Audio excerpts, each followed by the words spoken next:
This is a guest essay written by Gill Press.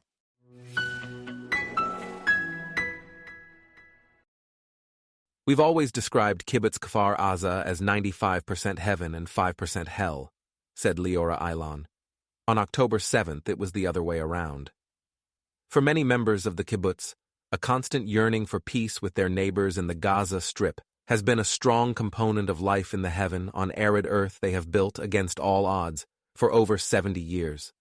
On October 6, 2023, the residents of Kfar Aza were busy preparing for their annual kite festival, putting together kites with materials provided by the festival's organizer, Aviv Kutz, and planning to fly them over Gaza the next day, adorned with messages of peace.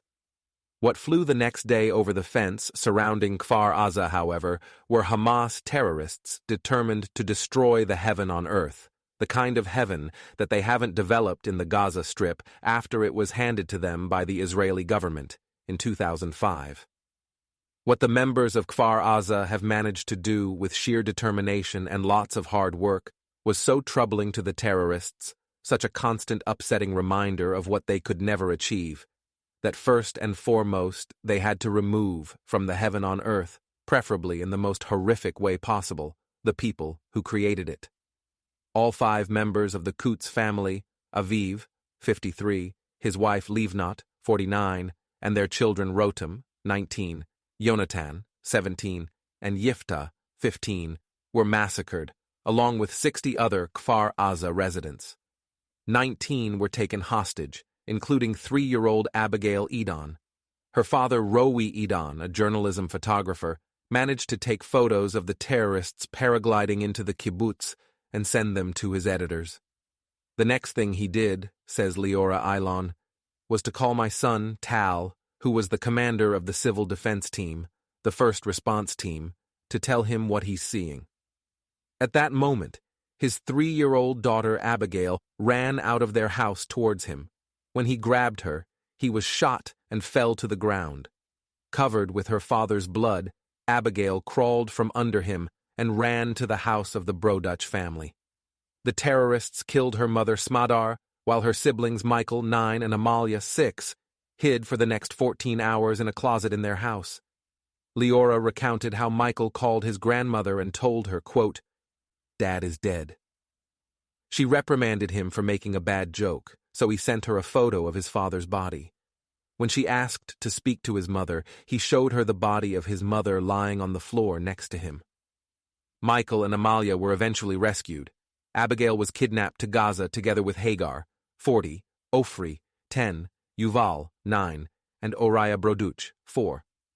The bodies of her parents, Rowi, 43, and Smadar, 38, were identified only on October 18th. 70-year-old Leora Eilon has lived for many years in Kfar Aza, raising 4 children. On June 24, 2024, she took a group of journalists, myself included, on a tour of the Kfar Aza devastation, sharing with us the harrowing details of the massacre. From the early morning hours of October 7th, she has spent 35 hours with her son, daughter, and 2 granddaughters in her home's small, safe room. The terrorists tried to enter it, but her son and daughter managed to block them by taking turns holding the handle of the door. A safe room cannot be locked from the inside. Leora's other son, Tal, was killed fighting the terrorists, as were 6 other members of the 14-strong local security team. Leora Eilon says she has always been a peace activist and will continue to be a peace activist. Asked how does she see the Israeli-Palestinian conflict get resolved, she answered, quote, "Changing governments on both sides, education, many years of education that will make people realize that we tried war and it didn't work for us, so it's now time to try something else." From Kfar Aza, we drove to Kibbutz Re'im, the site of the Nova Music Festival, where 364 people were murdered and 44 were abducted. In addition, 17 police officers were killed fighting the terrorists. Later, we visited the field shelter where 30 festival attendees tried to hide from the terrorists. 26 were murdered or taken hostage. We also saw the compound housing 1,560 vehicles collected from the region's roads that were burned and destroyed together with their occupants. On the way back to Tel Aviv, where our group met over the next few days with many Israeli startups that continue to innovate and succeed despite the war, I thought about another hate and resentment-driven attack on Jewish life and property, the 1929 Arab riots. The week before the trip to the Gaza border communities, I visited the Haifa Historical Society, where I looked at contemporary newspaper reports describing the 1929 destruction of the farm in Haifa Bay, established by Ephraim Katz, my maternal grandfather. Ephraim was a Romanian Zionist determined to show the world's Jewry that their ancient homeland can again become the land of milk and honey and every possible agricultural product. In 1924, when he was 45, Ephraim moved his wife and 6 children, aged 2 to 18, from Bucharest to Haifa. He bought 30 acres of sand dunes and marshes in the wilderness of Haifa Bay, where, without any prior knowledge and experience in agriculture, he developed his Zionism by example project. Ephraim named his farm Sabinia after his 46-year-old wife Sabina, who lived with him there in a wooden hut. He planted eucalyptus trees to drain the swamps, and also an orange orchard, a vineyard, a banana grove, a vegetable garden, and lemon, grapefruit, guava, peach, walnut, apple, and pear trees. He raised cows, leghorn chickens, imported from England, goats, and horses. In 1927, emboldened by his initial success with the Sabinia farm, Ephraim leased a 2,500-acre parcel of land about 6 kilometers from Haifa and established there a second farm, planting wheat, barley, sunflowers, and flax. Depending on the season, the farms now provided work for up to 40 workers, Jews, and Arabs. Ephraim did not sell the fruits of his labor. His farm served as a one-man public relations campaign to prove to the world that with hard work and sheer determination, the land of Israel could be turned into the land of plenty again. With no running water, the water initially had to be hauled to Sabinia in trucks, and no electricity. He calculated that the cost of growing and harvesting each orange was about 400 times more than what it would fetch in the market. Ephraim's reward came when strangers would appear at his door, asking to see the orange trees growing in the sand dunes. Haj Amin al-Husseini, the Mufti of Jerusalem, saw it differently. He realized early in his career in 1920 that Jew hatred and Jew envy will serve him well in prevailing over interfamily and intra-clan rivals, and in dealing with a British colonial administration fearful of Arab violence. In 1928, he started a new phase in his relentless incitement by telling his fellow Arabs that the Jews planned to take over the Al-Aqsa Mosque, saying, quote, "If the Jews betrayed Muhammad, why wouldn't they treacherously persecute us today with the purpose of destroying us?" On August 23, 1929, after the Friday prayers, the Arabs of Jerusalem killed 19 Jews, wounded many, and destroyed their property. The next day, 67 Jews were killed and 65 wounded in Hebron, driving away the 600 members of the 400-year-old Jewish community in that city. The riots then spread to other cities and settlements, including Haifa. For 4 days, the Arabs of Haifa rioted and destroying homes and shops, wounding 107 and murdering 7, one of them a British engineer who was assumed to be Jewish. More than a quarter of the 12,000 Jews then living in Haifa became refugees as their homes were ransacked by their Arab neighbors. On August 26, 1929, Arabs from the villages situated on the hills overlooking Haifa Bay took all the grain they could find in Sabinia, all the cattle, 23 heads, 6 horses, machinery parts, and the furniture. The next day, they came back and put both farms on fire, destroying the heavy machinery. The property damage was estimated to be about 16,000 Palestine pounds, the equivalent of about $80,000 at the time, about $1.4 million today. On November 22, 1929, Sabinia was attacked again. The English-language Palestine Bulletin reported the next day the, quote, widespread damage that was done to the orange and banana groves by the uprooting of trees covering an area of more than 10 acres. Haaretz, Israel's oldest newspaper, reported that by the look of the uprooted trees of the 12-acre orange grove, this was the work of at least 10 to 15 men over 5 to 6 hours. The Arab policemen guarding the orange trees claimed not to have heard anything. It was not enough to steal and destroy to placate the deep resentment of what one Jew managed to do in the wilderness. The trees, testifying to his initiative and success, what years later came to be known as Startup Nation, had to be uprooted, the evidence removed. The 1929 riots ended not only the centuries-long Jewish presence in Hebron, but also the Jewish community of Gaza City, which has existed there since the days of the Hasmonean king Alexander Jannaeus, 103 BCE to 76 BCE. The Arabs of Gaza City attacked the 50 Jews living there in 1929, and the British police evacuated them. In 1965, Egyptian archaeologists discovered in Gaza City a synagogue built around 508 CE. The mosaic floor of the synagogue included a depiction of King David playing a lyre, labeled in Hebrew, David.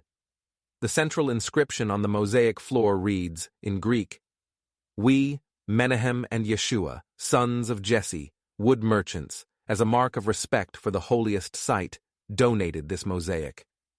Shortly after the mosaic's discovery, King David's face was gouged out. When Israel captured the Gaza Strip in the 1967 Six-Day War, the mosaic was transferred to the Israel Museum for restoration. In 1929, French journalist Albert Londres went on an investigative tour of Jewish communities, mostly in Eastern Europe. Londres, who was not Jewish, wanted to explore the, quote, Jewish condition and what propelled Jewish emigration to British Mandate Palestine. He reported his findings in a series of articles for Le Petit Parisien, titled The Drama of the Jewish People, From the Ghettos of Europe to the Promised Land, compiled a year later in a short book, The Wandering Jew Has Arrived.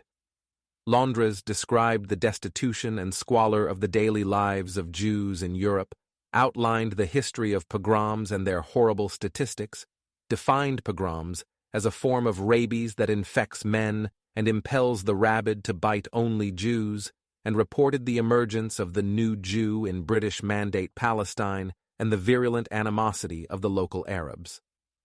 Arriving in Tel Aviv, as he described it, quote, bright, spacious, sunny, and all white, it emanates a fierce determination to leave the ghetto behind, Londres observed.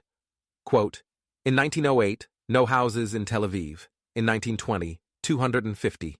In 1929, almost 5,000. Thou shalt be built, says its motto. From the moment the first stone was laid, the Arabs responded, thou shalt be destroyed, end quote.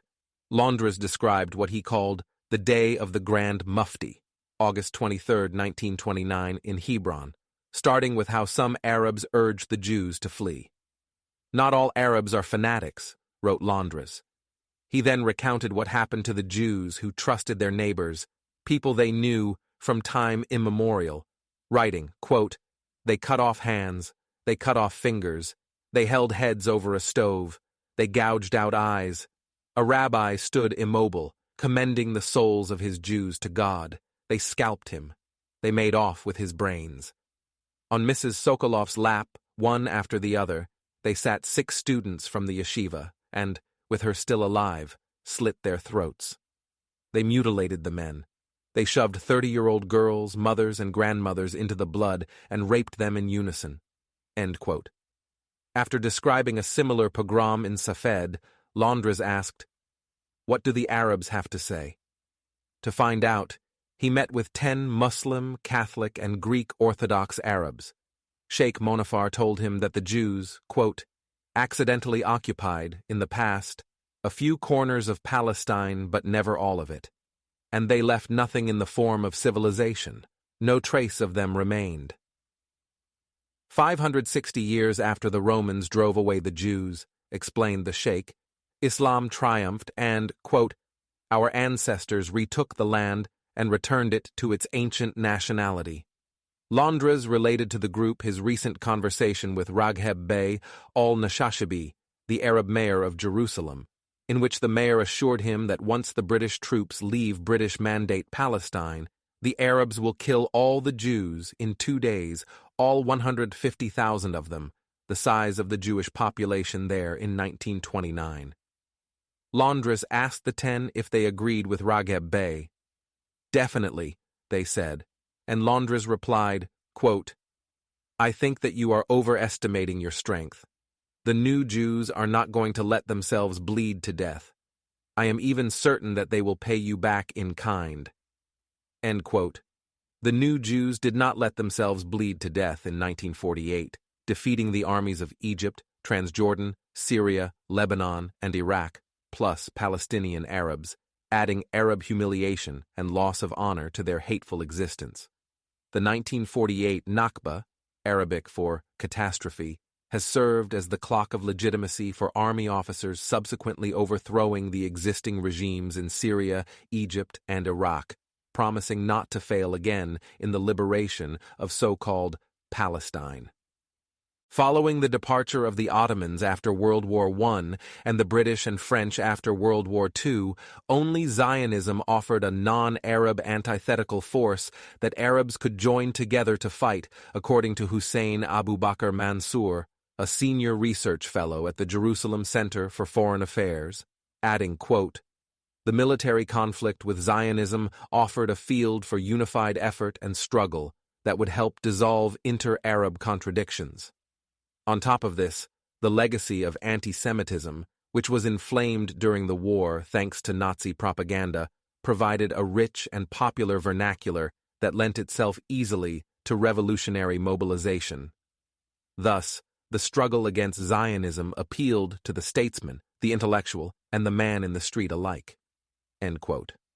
After 1948, the Arabs tried to kick out the Jews by constant terrorist infiltrations and sniper attacks, and heavy shelling of border communities and other means, culminating in the greatest humiliation of all, when in 1967, the new Jews refused to let then Egyptian President Gamal Abdel Nasser make good on his promise to throw all of them into the sea. On June 19, 1967, the Israeli government announced its willingness to concede the Sinai and the Golan Heights, captured that month in the Six-Day War, in exchange for peace. What followed were the September 1967 three no's of the Arab League: no peace with Israel, no negotiations with Israel, no recognition of Israel, and a war of attrition from 1967 to 1970, initiated by the Arabs on three fronts, mostly by Egypt, where Israel found itself also fighting the Soviet Union. On October 6, 1973, Anwar Sadat, Nasser's successor, moved to restore the Arabs' honor by launching a surprise attack across the Suez Canal, joined by Syria in the Golan Heights. In the first 5 days of the war, 1,300 Israeli soldiers were killed, thousands wounded, and 300 taken hostage, leading Defense Minister Moshe Dayan to believe that Israel was on the brink of total destruction. After a successful counterattack, the IDF reached the outskirts of Cairo and Damascus. Still, to this day, Sadat is known in Egypt as the hero of the crossing, having restored Arab honor to its rightful place. From this exalted position, Sadat could do what no other Arab leader has done before him: pursue a peace treaty with Israel. In exchange, Sadat wanted the land Egypt lost in 1967, but insisted on getting it back clean of the Jews that settled there after the Six-Day War. Sadat's Judenrein, German for free of Jews philosophy, resulted in yet another expulsion and uprooting of Jews from their homes. Israeli Prime Minister Menahem Begin explained to the members of the Israeli parliament, the Knesset, on September 25, 1978, the difficult decisions he had to make negotiating a peace treaty with Egypt. A few months later, on March 26, 1979, Israel and Egypt signed a peace treaty.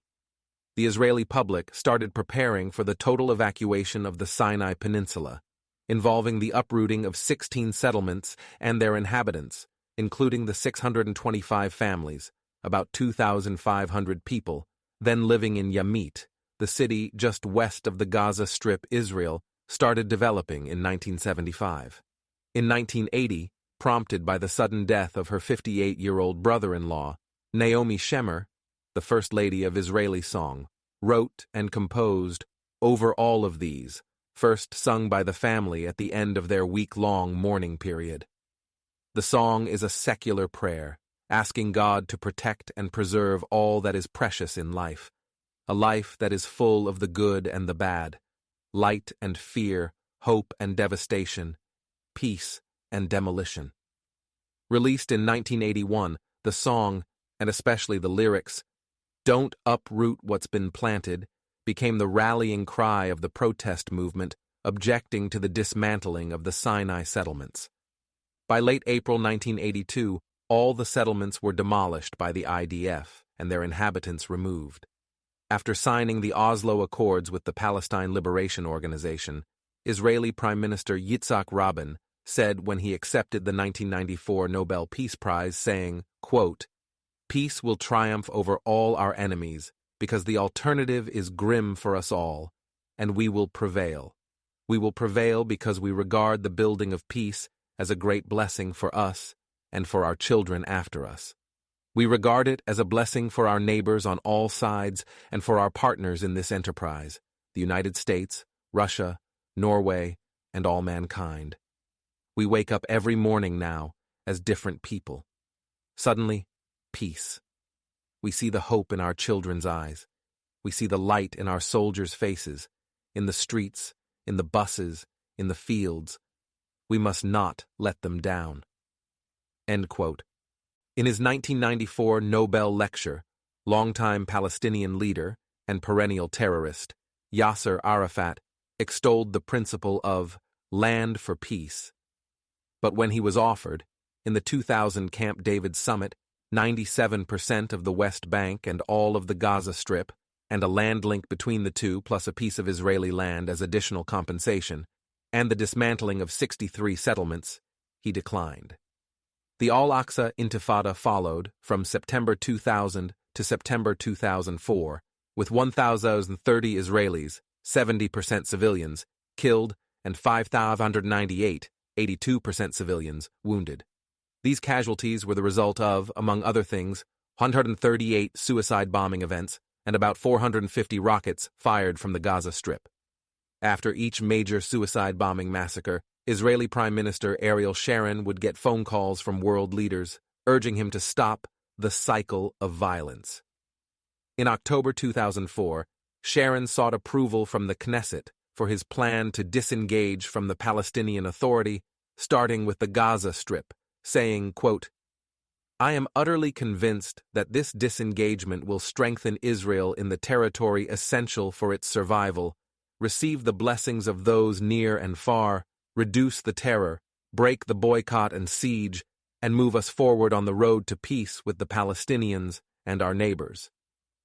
Needless to say, Hamas took over the Gaza Strip in 2007.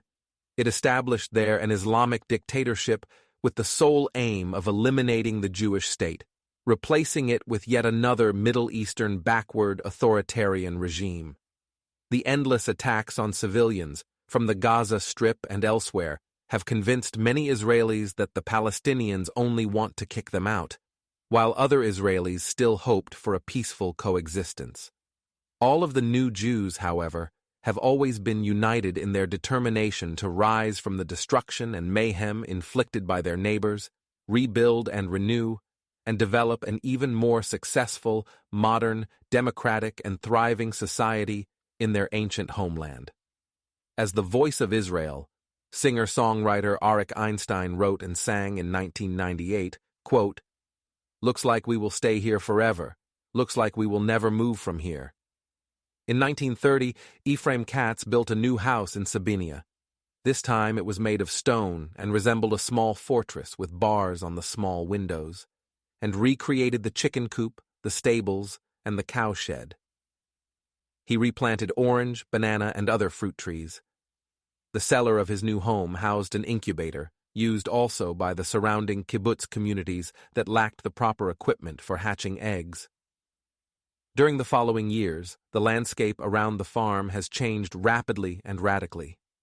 The Sabinia cowshed was demolished to make way for the new highway between Haifa and Acre, and a bus service now connected Sabinia directly to Haifa. Ephraim welcomed these changes and little by little reduced further the scope of his farming activities. With the great wave of immigration of German Jews fleeing Nazism in the 1930s, the Zionist organizations have decided that the area around Sabinia would be entirely urban. Within a few years, many German Jews built their homes there, establishing in 1934 a new town, Kiryat Be-Alik. Immediately after the Hamas-led attacks on October 7, 2023, and the Hezbollah attack on October 8, the Israeli government evacuated about 120,000 residents of communities close to the Gaza border and the Lebanese border. 9 months later, these refugees are still uprooted from their homes, dispersed in temporary lodgings throughout Israel, including the survivors of the Kfar Aza pogrom. Gali Eilon, Leora's 15-year-old granddaughter and Tal Eilon's daughter, was with her in the safe room when the first handful of IDF soldiers arrived at the kibbutz. The soldiers were not familiar with Kfar Aza. Gali, who was connected via WhatsApp to most kibbutz members, told them she could share with them the location pins of the injured and the locations of the terrorists, as reported by the residents. For the next 30 hours or so, Gali used her cell phone to act as a dispatcher for the soldiers arriving at Kfar Aza, coordinating and guiding their movements and communicating with the besieged residents. After many hours, Leora asked Gali to tell the soldiers to rescue them. But Gali responded that there are wounded people that should be rescued before them. Eventually, with terrorists still in the house, the IDF soldiers entered and formed a live protective wall, allowing the Eilon family to escape. In an interview a couple of weeks later, Gali said, quote, "We will stick together, we will go back, maybe as a smaller community. We will rebuild the kibbutz the way it was before.